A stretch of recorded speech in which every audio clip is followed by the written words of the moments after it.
اب ہم آتے ہیں سیدنا صالح علیہ السلام کے قصے کی طرف۔ دن گزرتے گئے اور لوگ ایک بار پھر ابلیس لعین کے وسوسے میں آ کر کفر کی طرف پلٹ آئے، کیونکہ ابلیس کسی بھی شخص کو وسوسے میں ڈالے بغیر نہیں چھوڑتا۔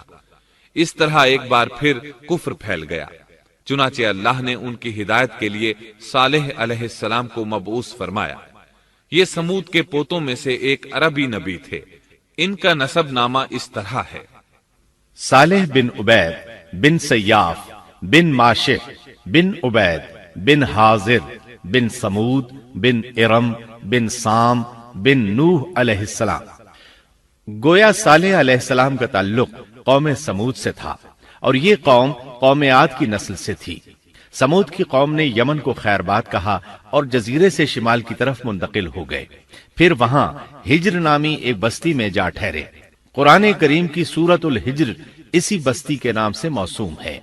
قوم عاد کا تذکرہ سورۃ الحجر کے علاوہ سورۃ الاحقاف اور سورہ ہود میں بھی ہے۔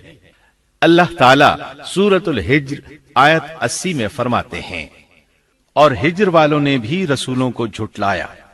ہجر قوم سمود کا مرکزی شہر تھا۔ اب وہ مدائن صالح کے نام سے مشہور ہے۔ یہ شہر مدینہ منورہ کے شمال مغرب میں 380 کلومیٹر کے فاصلے پر واقع ہے۔ یہ لوگ بھی پہاڑوں کو تراش کر گھر بناتے تھے۔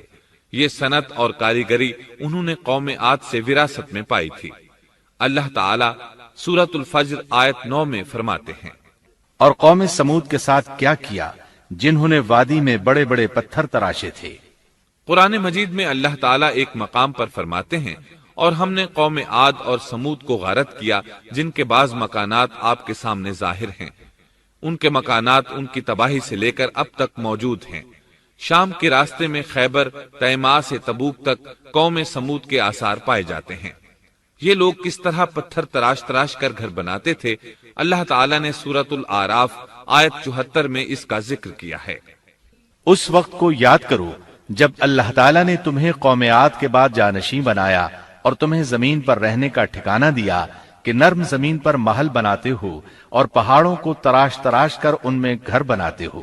سو اللہ کی نعمتوں کو یاد کرو اور زمین میں فساد مت پھیلاؤ۔ یہ آیت ان کی طاقت، جسم کی صلاحیت اور ماہر فن ہونے پر دلیل ہے۔ پہاڑوں کو تراشنا دراصل قوم عاد کی عادت تھی۔ یہ بھی چونکہ انہی سے تھے، اس لیے وراثت میں یہ کام انہیں بھی آ گیا تھا۔ جس طرح اللہ نے عاد کو اپنی نعمتوں سے نوازا تھا، اسی طرح سمود کو ان سے بڑھ کر نعمتیں دی تھیں۔ اللہ تعالیٰ صالح علیہ السلام کی زبانی ان سے فرماتے ہیں، اے قوم سمود، کیا تمہیں ان چیزوں میں بے فکری سے رہنے دیا جائے گا، یعنی باغات، چشموں، کھیتوں اور کھجوروں میں جن کا خوشہ ملائم ہے، اور تم پہاڑوں کو تراش کر پرتکلف گھر بناتے ہو، پس اللہ سے ڈرو اور میرا کہنا مانو۔ لیکن ان لوگوں نے ہر طرح سے قوم عاد کی پیروی کی، نصیحت پکڑنے کی بجائے بتوں کی عبادت شروع کر دی۔ اللہ نے ان کے درمیان صالح علیہ السلام کو مبعوث فرمایا۔ آپ نبوت ملنے سے پہلے بھی عقل مند اور علم والے تھے، باعزت گھرانے سے تعلق رکھتے تھے، اپنے معاملات میں لوگ ان سے مشورے لیتے تھے، لہٰذا انہیں ایک خاص مقام حاصل تھا۔ لیکن جب آپ نے انہیں ایک اللہ پر ایمان لانے، اس کے سوا کسی کی عبادت نہ کرنے کی دعوت دی تو ان کا ساتھ چھوڑ گئے۔ جواب میں ان سے کہنے لگے، اے صالح، اس سے پہلے تو ہم تجھ سے بہت کچھ امیدیں لگائے ہوئے تھے۔ مطلب یہ کہ پہلے تو ہمارے نزدیک آپ کا بہت مرتبہ تھا، مقام تھا، ہمیں آپ سے بہت امیدیں تھیں، لیکن آپ نے تو یہ باتیں کہہ کر ہماری ساری امیدوں پر پانی پھیر دیا۔ ان کے اس جواب کے باوجود صالح علیہ السلام انہیں اللہ کی طرف بلاتے رہے اور ان سے کہتے رہے، اے میری قوم، اللہ کی عبادت کرو، اس کے سوا تمہارا کوئی معبود نہیں۔ تمام انبیاء کی اپنی اپنی قوم کو یہی دعوت تھی کہ اے لوگو، اللہ کی عبادت کرو، اسی نے تمہیں زمین سے پیدا کیا ہے، اسی نے تمہیں زمین میں آباد کیا ہے، اس سے معافی طلب کرو، یقیناً میرا رب قریب ہے اور دعاؤں کو قبول کرنے والا ہے۔ اے میری قوم، تم نیکی سے پہلے برائی کی جلدی کر رہے ہو، اللہ سے معافی کیوں نہیں مانگتے کہ تم پر رحم کیا جائے؟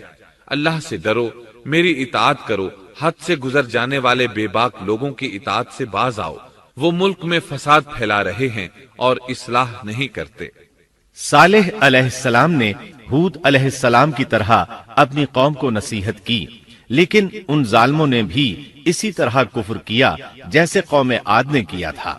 کہنے لگے یہ کیسے ہو سکتا ہے کہ ہم اپنے میں سے ایک شخص کے تابع ہو جائیں؟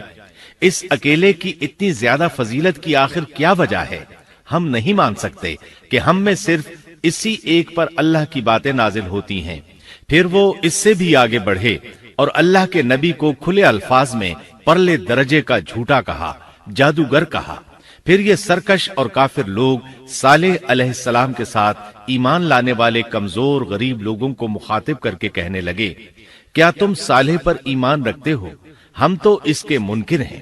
اس طرح صالح علیہ السلام دن رات انہیں دعوت دیتے رہے، یہاں تک کہ یہ لوگ صالح علیہ السلام سے کہنے لگے، تم نے اور تمہارے ساتھیوں نے ہمارے اندر نحوست پھیلا رکھی ہے اور اسی لیے ہم مشکلات اور مصائب کا شکار ہیں، لہٰذا تم ہم سے دور ہو جاؤ۔ صالح علیہ السلام نے انہیں جواب دیا، تم پر نحوست اللہ کی طرف سے ہے، تم فتنے میں پڑے ہوئے لوگ ہو۔ پھر اس کے بعد وہ لوگ صالح علیہ السلام سے مکمل طور پر دشمنی کرنے لگے اور انہوں نے آپ کو یہاں تک کہہ دیا کہ آپ ہماری مجلس میں نہ آیا کریں کیونکہ آپ منحوس ہیں۔ پھر بات یہاں تک پہنچی کہ صالح علیہ السلام نے انہیں اللہ کے عذاب سے ڈرایا، دھمکایا اور کہا، اے میری قوم کے لوگوں، ذرا بتلاؤ تو اگر میں اپنے رب کی طرف سے کسی مضبوط دلیل پر ہوا اور اس نے مجھے اپنے پاس سے رحمت عطا کی ہو، پھر میں نے اس کی نافرمانی کی، تو کون ہے جو اس کے مقابلے میں میری مدد کرے؟ تم تو میرا نقصان ہی بڑھا رہے ہو۔ یعنی فرض کرو اگر میں حق پر ہوا اور یقیناً میں حق پر ہوں اور اللہ تعالیٰ نے مجھے اپنی نبوت سے بھی نوازا ہے، پھر بھی میں تمہاری باتوں میں آ کر اس کی نافرمانی کروں تو بلا شبہ اس وقت میں گھاٹے میں ہوں گا اور تم بھی خسارہ پانے والے ہوگے۔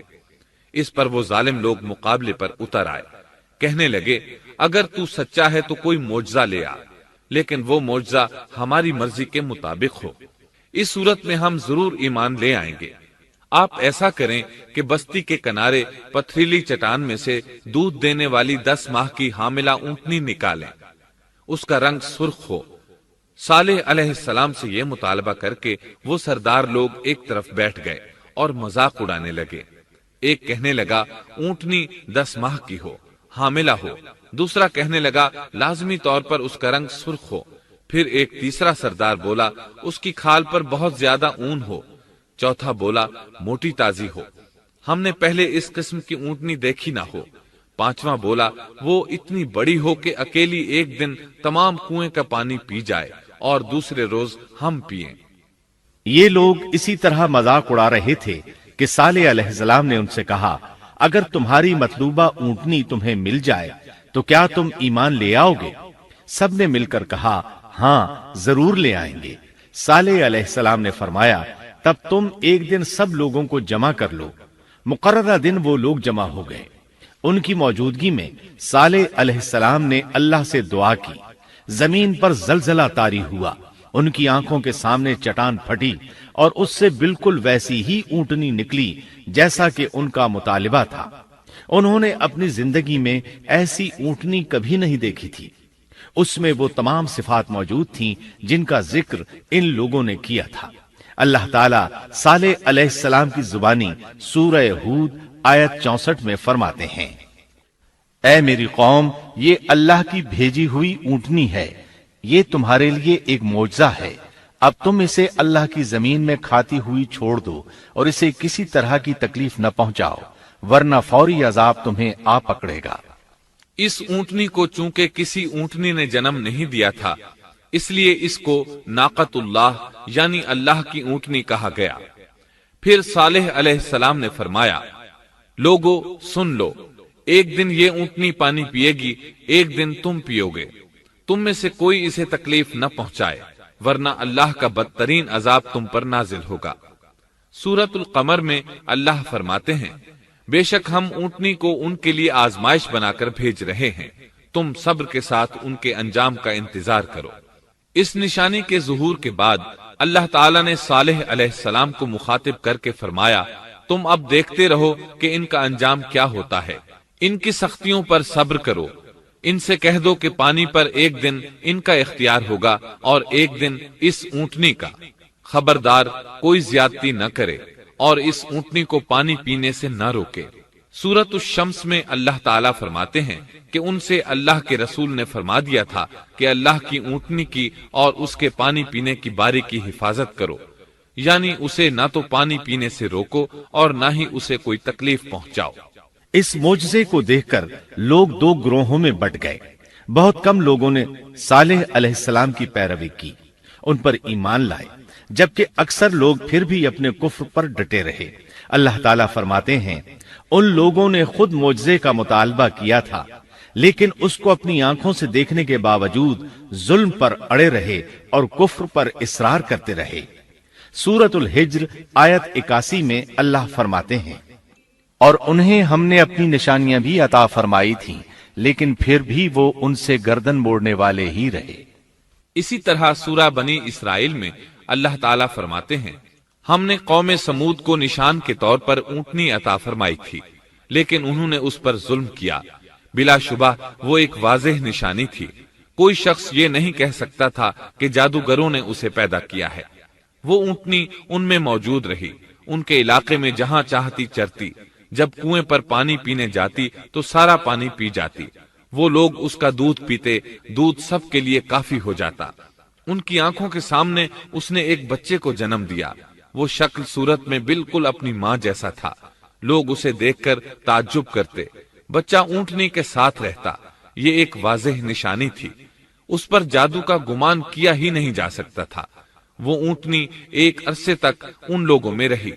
اللہ فرماتے ہیں ہم نے قوم سمود کو بطور نشان کے ایک اونٹنی دی تھی، لیکن انہوں نے اس پر ظلم کیا، حالانکہ یہ نشانیاں ہم لوگوں کو ڈرانے کے لیے ہی بھیجتے ہیں۔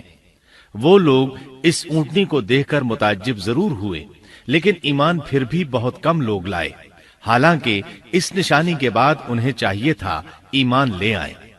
پھر ایک دن قوم کے سرداروں نے مشورہ کیا کہ اگر ہم نے صالح کو اسی طرح چھوڑ دیا تو کہیں لوگ ہمیں نہ چھوڑ دیں اور صالح کے پیروکار بن جائیں۔ اس اونٹنی نے تو ہمیں مصیبت میں ڈال دیا ہے، ہم پورا ایک دن پانی کو چھو بھی نہیں سکتے، کیونکہ یہ سارا دن پانی پیتی رہتی ہے۔ پھر یہ اس قدر دیو ہیکل ہے کہ اسے دیکھ کر ہماری بکریاں بھاگ جاتی ہیں، اونٹ اسے دیکھ کر خوفزدہ ہو جاتے ہیں، لہٰذا ہمیں چاہیے کہ اس سے چھٹکارا حاصل کر لیں۔ وہ آپس میں مشورہ کرتے رہے، آخر انہوں نے ایک آدمی منتخب کیا۔ مورخین کا اس پر اتفاق ہے کہ اس کا نام قدار بن سالف تھا، اس کے ساتھ اس کا ایک ساتھی بھی تھا۔ ان دونوں نے مل کر اونٹنی کو قتل کیا۔ اللہ تعالیٰ سورۃ القمر آیت 29 اور 30 میں فرماتے ہیں پھر انہوں نے اپنے ساتھی کو بلایا، تب اس نے ہاتھ بڑھایا اور اس کی کونچیں کاٹ دی، پھر دیکھا ہمارا عذاب اور ڈراوا کیسا تھا۔ اس قدار کے بارے میں نبی کریم صلی اللہ علیہ وسلم کا ارشاد ہے کہ پہلے لوگوں میں سے سب سے زیادہ بدبخت یہی تھا۔ اللہ تعالیٰ نے قرآن مجید میں اس کا ذکر یوں فرمایا ہے فَنَادَوْا صَاحِبَهُمْ، پھر انہوں نے اپنے ساتھی کو پکارا۔ سورۃ الشمس میں اللہ فرماتے ہیں إِذِ انبَعَثَ أَشْقَاهَا، جب ان میں بڑا بدبخت شخص اٹھ کھڑا ہوا۔ یہ بدبخت قدار اٹھا، اپنے ساتھی کو ساتھ لیا اور اونٹنی کو قتل کرنے کے لیے تیار ہو گئے۔ آپس میں مشورہ ہوا کہ یہ نہ کہا جائے ہم نے اسے قتل کیا ہے۔ اس طرح باقی لوگوں نے بھی ان سے اتفاق کیا۔ اللہ تعالیٰ سورہ نمل آیت 48 میں فرماتے ہیں اور اس شہر میں 9 آدمی ایسے تھے جو زمین میں فساد کرتے تھے اور اصلاح نہیں کرتے تھے۔ مطلب یہ کہ یہ لوگ فساد کی انتہا کو پہنچے ہوئے تھے، ان میں بھلائی نام کو نہیں تھی اور نہ ان کا فساد کی اصلاح کا ارادہ تھا۔ بخاری، مسلم اور مسند احمد کی ایک حدیث میں ہے رسول اللہ صلی اللہ علیہ وسلم نے ایک بار اپنے خطبے میں اس اونٹنی اور اسے مار ڈالنے کا ذکر فرمایا۔ آیت اذم بعثا اشقاہا کی تلاوت کرتے ہوئے فرمایا کہ جیسے ابو زمعہ تھا، اسی جیسا یہ شخص بھی اپنی قوم میں عزیز، دلیر اور بڑا آدمی تھا۔ تمام لوگوں نے اس بدبخت کے ساتھ عہد کیا اور اسے یقین دہانی کرائی کہ اگر تمہارے ساتھ کسی نے برائی کا ارادہ کیا تو تمام قوم تمہاری حمایت میں اٹھ کھڑی ہوگی۔ اس یقین دہانی کے بعد یہ بدبخت اونٹنی کے انتظار میں بیٹھ گئے۔ اونٹنی پہاڑ کی طرف سے آتی تھی اور پانی پی کر واپس چلی جاتی تھی، یہی اس کا معمول تھا۔ جب ان لوگوں نے چٹان سے اونٹنی کو نکلتے دیکھا تو اچانک حملہ کرنے کے لیے آگے بڑھے، لیکن اس کا جثہ دیکھ کر خوفزدہ ہو گئے، الٹے پاؤں بھاگے۔ بدبخت قدار نے اپنے ساتھیوں کی یہ حالت دیکھی تو ہنس پڑا اور آگے بڑھ کر اونٹنی کی ران میں تیر مارا۔ اس سے اونٹنی کی ران کی ہڈی ٹوٹ گئی اور وہ نیچے گر گئی۔ پھر اس ظالم نے اپنے ساتھیوں کو آواز دی اور آگے بڑھ کر اونٹنی کی کونچیں کاٹ دی۔ سورۃ الشمس میں اللہ تعالیٰ فرماتے ہیں، ان لوگوں نے اپنے پیغمبر کو جھوٹا سمجھ کر اس اونٹنی کی کونچیں کاٹ دی، پس ان کے رب نے ان کے گناہوں کے باعث ان پر ہلاکت ڈالی اور پھر ہلاکت کو عام کر دیا اور اس بستی کو برباد کر دیا۔ اونٹنی کی کونچیں کاٹ دیے جانے کے بارے میں اللہ تعالیٰ ایک دوسرے مقام پر فرماتے ہیں کہ پس انہوں نے اونٹنی کو مار ڈالا اور اپنے پروردگار کے حکم سے سرتابی کی اور کہنے لگے، اے صالح، جن عذابوں سے تو ہمیں دھمکاتا رہتا تھا، اگر تو واقعی پیغمبر ہے تو ان عذابوں کو ہم پر نازل کرا دے۔ اونٹنی پر حملہ ہوتے ہی اس کا بچہ بھاگ نکلا تھا۔ وہ پہاڑ کی چوٹی پر چڑھ گیا، 3 مرتبہ بلبلایا۔ یہ بدبخت اس کے پیچھے بھاگے اور آخر اسے بھی قتل کر دیا۔ پھر تمام بستی والے جمع ہوئے، اونٹنی اور اس کے بچے کا گوشت تیار کیا اور مزے کے ساتھ اس کو کھایا۔ اس جرم میں ان سب نے شرکت کی، البتہ جو لوگ صالح علیہ السلام پر ایمان لے آئے تھے وہ الگ تھلگ رہے۔ صالح علیہ السلام کو جب یہ خبر ملی تو وہ گھبرائے ہوئے اونٹنی کے پاس پہنچے۔ اونٹنی بے جان پڑی تھی، اس کا بچہ بھی بے جان تھا۔ لوگ ان کے گرد جمع تھے اور ان کا گوشت کھا رہے تھے۔ اس وقت صالح علیہ السلام نے ان سے کہا، اس پر صالح نے کہا کہ اچھا تم 3 دن تک اپنے گھروں میں رہ سہ لو، یہ وعدہ جھوٹا نہیں ہے۔ مطلب یہ کہ تمہیں صرف 3 دن کی مہلت ہے، اس کے بعد تم سب کے سب ہلاک کیے جاؤ گے۔ وہ صالح علیہ السلام کی بات کو رد کرتے ہوئے انہیں دھمکیاں دینے لگے کہ جن عذابوں کا تو ہم سے وعدہ کر رہا ہے، اگر تو سچا ہے تو ان کو ہم پر نازل کر دے۔ اس کے بعد وہ جمع ہو کر مشورہ کرنے لگے کہ آج رات صالح کو بھی مار ڈالو۔ ان کے اس مشورے کے بارے میں اللہ تعالیٰ سورۃ النمل آیات 48 اور 49 میں فرماتے ہیں، اس شہر میں 9 سردار تھے، وہ زمین میں فساد پھیلاتے رہتے تھے اور اصلاح نہیں کرتے تھے۔ انہوں نے آپس میں بڑی بڑی قسمیں کھا کھا کر عہد کیا کہ رات ہی کو صالح اور اس کے گھر والوں پر چھاپا ماریں گے اور اس کے وارثوں سے صاف کہہ دیں گے کہ ہم اس کے اہل کی ہلاکت کے وقت موجود نہیں تھے اور ہم بالکل سچے ہیں۔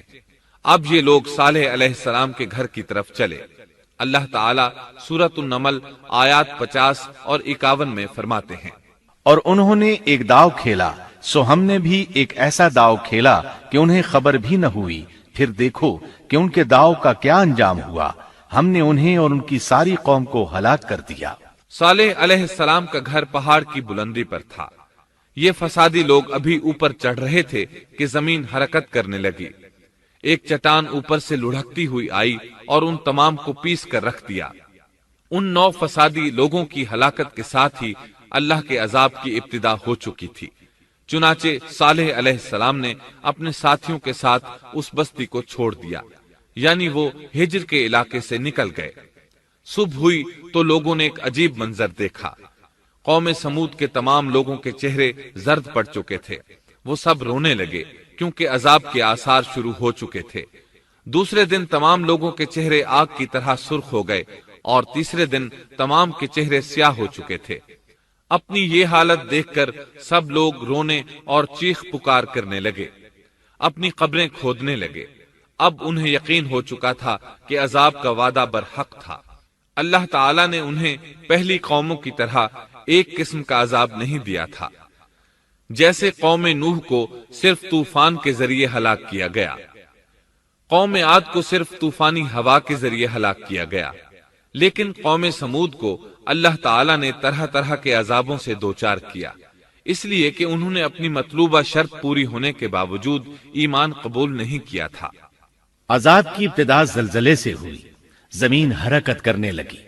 اس کی وجہ سے وہ لوگ اپنے گھروں میں اوندھے کے اوندھے پڑے رہ گئے، ان میں اٹھنے کی طاقت تک نہ رہی۔ پھر آسمان میں سخت کڑاکا ہوا، اس کی ہولناک دہشت انگیز چنگھاڑ نے ان کے بھیجے پھاڑ کر رکھ دیے۔ ایک ہی لمحے میں ایک ساتھ وہ سب ڈھیر ہو گئے۔ ان کی ہلاکت اور تباہی کو بیان کرتے ہوئے اللہ تعالی سورۃ الذاریات آیات 43 تا 45 میں فرماتے ہیں، اور سمود کے قصے میں بھی عبرت ہے، جب ان سے کہا گیا کہ تم کچھ دن تک فائدہ اٹھا لو، لیکن انہوں نے اپنے رب کے حکم سے سرتابی کی، اس پر انہیں ان کے دیکھتے دیکھتے تیز و تند کڑاکے نے ہلاک کر دیا، پس نہ تو وہ کھڑے ہو سکے اور نہ بدلہ لے سکے۔ اسی طرح سورہ ہود میں اللہ تعالیٰ نے ان کی تباہی کا نقشہ اس طرح کھینچا ہے کہ ایک زور کی کڑک نے ان ظالموں کو آ لیا، پھر تو وہ اپنے گھروں میں زانوں کے بل مردہ پڑے رہ گئے، ایسے گویا کہ وہ کبھی آباد ہی نہ تھے۔ سورۃ القمر میں اللہ نے ان کی رسوائی ان الفاظ میں بیان کی ہے، ہم نے ان پر ایک چیخ بھیجی، پھر وہ ایسے ہو گئے جیسے کانٹوں کی باڑ کا چورا۔ دوسری طرف صالح علیہ السلام اور ان کے ساتھیوں کو اللہ تعالیٰ نے اپنی رحمت سے نجات دی۔ اللہ تعالیٰ سورہ ہود آیت 66 میں فرماتے ہیں، پھر جب ہمارا فرمان آ پہنچا، ہم نے صالح اور ان پر ایمان لانے والوں کو اپنے فضل سے اس سے بچا لیا، اور اس دن کی رسوائی سے بھی۔ یقیناً تیرا پروردگار نہایت توانا اور غالب ہے۔ اس قوم کے آثار آج تک باقی ہیں۔ مدینہ منورہ کے شمال مغرب میں ان کے گھر موجود ہیں۔ اب یہ علاقہ مدائن صالح کے نام سے مشہور ہے۔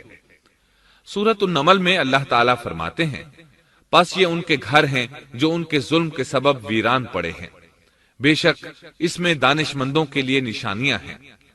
اللہ تعالیٰ نے ان کے نشانات کو آج تک باقی رکھا ہے تاکہ بعد میں آنے والوں کو یقین ہو جائے اور کسی قسم کا شک نہ رہے۔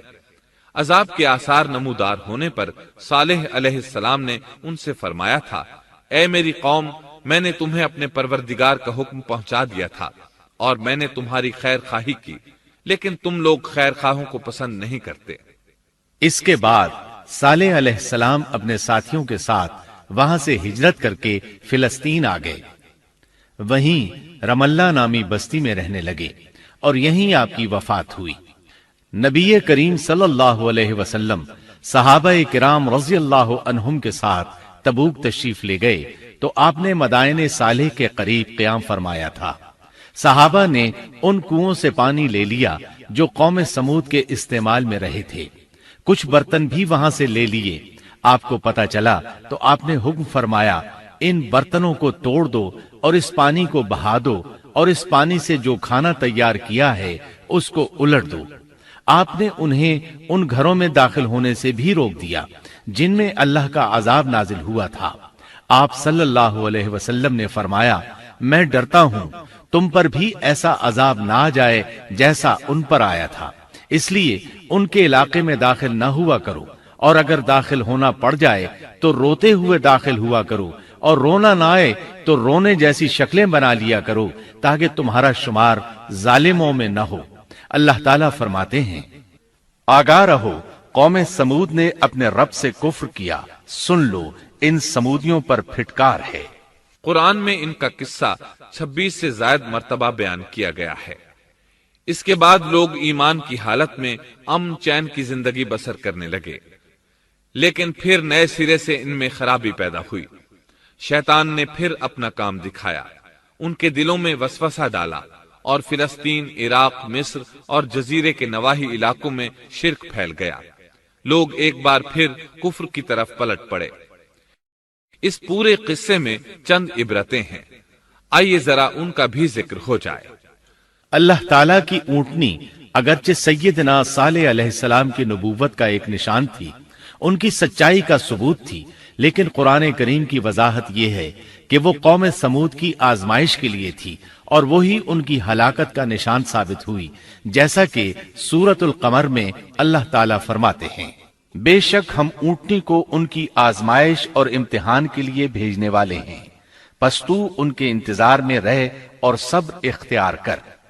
سنت اللہ یہ رہی ہے کہ اگر وہ اپنے پیغمبر کو کسی قوم کی ہدایت کے لیے بھیجے اور قوم اس کی ہدایت پر کان نہ دھرے تو ضروری نہیں کہ وہ قوم ہلاک کر دی جائے، لیکن جو قوم اپنے نبی سے اس وعدے پر نشان طلب کرے کہ اگر ان کا مطلوبہ نشان ظاہر ہو گیا تو وہ ایمان لے آئیں گے، اور پھر نشان آ جانے کے بعد وہ ایمان نہ لائے تو اس قوم کی ہلاکت یقینی ہے۔